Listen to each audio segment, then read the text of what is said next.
Sudah perlukah reformasi jilid 2? Oleh Anton Permana dari Tanhana Dharma Manggrava Institute. Menurut saya, permasalahan Indonesia hari ini bukan lagi pada siapa presiden, siapa oposisi, bahkan ancaman COVID-19 lagi. Cukup semua itu menguras habis energi kita dan mengalihkan fokus perhatian kita selama ini. Permasalahan kita hari ini yang paling darurat itu adalah ancaman hilangnya kedaulatan negara yang beralih ke bawah kendali kelompok elit global dan para cukong. Tanpa kita sadari, ternyata reformasi telah memporak-porandakan sendi bernegara kita. Konstitusi kita disulap jadi liberal, budaya kita ditukar menjadi super liberalis dan sekuler. Reformasi ternyata hanya halusinasi indah yang melenakan. Pasca reformasi, bangsa kita kehilangan arah, kehilangan panutan. Karena secara sistematis, sesama anak bangsa diadu domba. Anak-anak PKI dihidupkan kembali dan dijadikan sebagai ujung tombak pendobrak runtuhnya Orde Baru hingga sekarang. Kelompok fundamentalis direkrut untuk dijadikan bom beri agenda Islamofobia. Kelompok liberal diberikan panggung untuk merontokkan jati diri bangsa melalui film, sinetron, infotainment, dan berbagai event hedonis yang jauh dari nilai luhur Nusantara dengan topeng modernisasi. Di mana semua itu sebagai strategi melemahkan karakter anak bangsa supaya labil dan murah dicucuk hidungnya. Cukuplah semua sampai di sini. Mari kita tepuk jidat kepala kita masing-masing. Ini semua hanyalah permainan elit global semata, ibarat orkestra indah yang melenakan kita. Padahal semuanya adalah cara halus mereka merampok negara kita, menghisap kekayaan negara kita, dan menguasai semua lini kehidupan kita. Hari ini, secara ekonomi, hutang negara kita tinggi menggunung dan terancam gagal bayar. Aset vital negara tergadai, BUMN strategis tergadai, infrastruktur utama dan fasilitas yang mengurusi hajat hidup orang banyak terancam diambil alih asing dan asing. Semua potensi sumber daya negara ini seakan sengaja dikuras sehabis-habisnya hingga kering kerontang alias bangkrut. Produk impor merajalela dan menghabisi produk lokal anak bangsa. Bahkan kebutuhan sandang pangan, garam dan sayur mayur pun negara ini bergantung pada impor. Sangat parah dan memilukan bagi negara agraris dan maritim terluas lautnya di dunia ini. Sumber kekayaan alam hampir semuanya kuasai asing. Miliaran dolar mengalir ke luar negeri setiap tahun. Negara hanya dapat sisa rimah-rimahnya saja. Negara tak ada kemandirian dan kedaulatan lagi. Korupsi semakin sistematis. Kasus besar seperti Jiwasraya, Bumi Putra, ruang guru online yang triliunan rupiah menguap dan tenggelam begitu saja. Pengangguran bertambah banyak. Masyarakat semakin miskin, semua harga melambung tinggi. Hingga BPJS pun dinaikkan tanpa peduli derita rakyat. Hebatnya, pemerintah seakan tutup mata dan pelanga-pelongo saja. Entah tidak peduli atau karena tidak berdaya. Tak tahu kita. Inilah yang disebut penjajahan gaya baru alias neokolonialisasi. Kita miskin, mereka kaya raya yang dirampas dari negeri kita.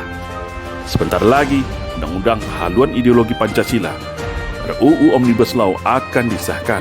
Setelah sebelumnya Undang-Undang Minerba dan Undang-Undang Corona juga sudah disahkan. Lihatlah cara mereka memainkan kita. Di saat semuanya lumpuh karena wabah, di saat itulah mereka mengambil kesempatan. Lengkap sudah negara hari ini cukup dikuasai 3 kelompok saja. Cukong, politisi, aparat dan pejabat. Keren bukan? Makanya saya bilang, ini bukan masalah biasa lagi. Bukan urusan cebong versus kampret lagi. Bukan urusan mudik pulang kampung atau Jainuddin Ngaciro lagi.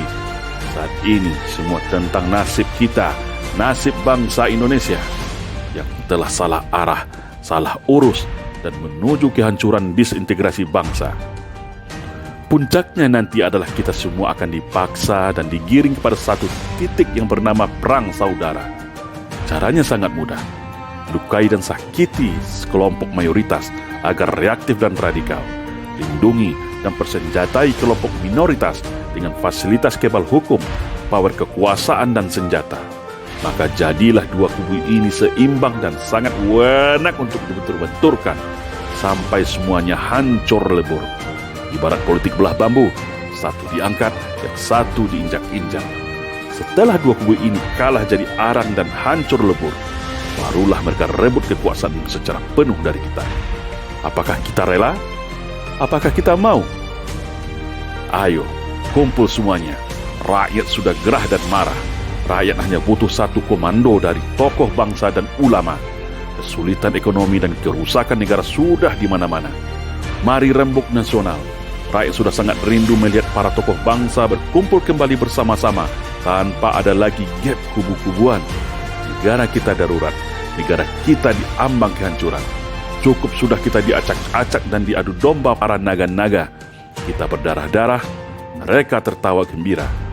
Lalu solusinya apa? Kita mau bagaimana?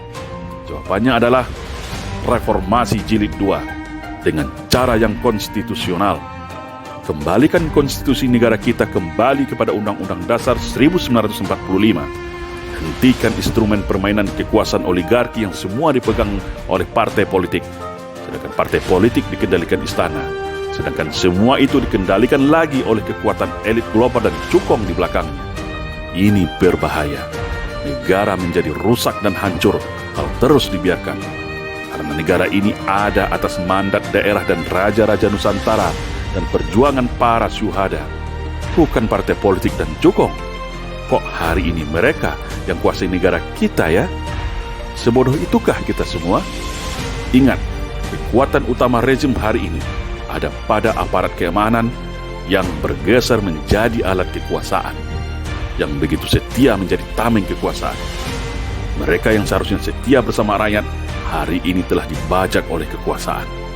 Tapi saya yakin, mayoritas aparat kita masih banyak yang merah putih dan setia pada Pancasila, bukan penguasa. Yang setia kepada penguasa hanya para elit-elitnya saja. Tapi yakinlah, kalau sudah seluruh rakyat Indonesia yang bergerak dari Sabang sampai Merauke secara serentak, maka saya yakin semua akan bergabung kembali ke dalam pangkuan rakyat. Karena mereka lahir dari rakyat, untuk rakyat, bukan cukong. Itu kunci utama jawabannya. Sudah paham bukan? Mari bangun semua. Negeri ini sudah diambang jurang kehancuran. Kita tuntut bersama-sama agar kembali kepada Undang-Undang Dasar 1945 yang asli. Dan segera agendakan reformasi jilid 2 secara damai dan bermartabat. Hentikan sudah semua permainan ini. Jangan mau lagi kita diadu domba, dijadikan ayam aduan, dijadikan keledai bodoh yang mau diperintah dan dinina-bobokkan. Keselamatan negeri di atas segalanya. Sebelum kita semua menyesal di akhir yang tiada guna. Mari bangun, bergerak serentak, menyelamatkan Indonesia. Merdeka! Salam Indonesia Jaya! Salam Reformasi Jilid 2.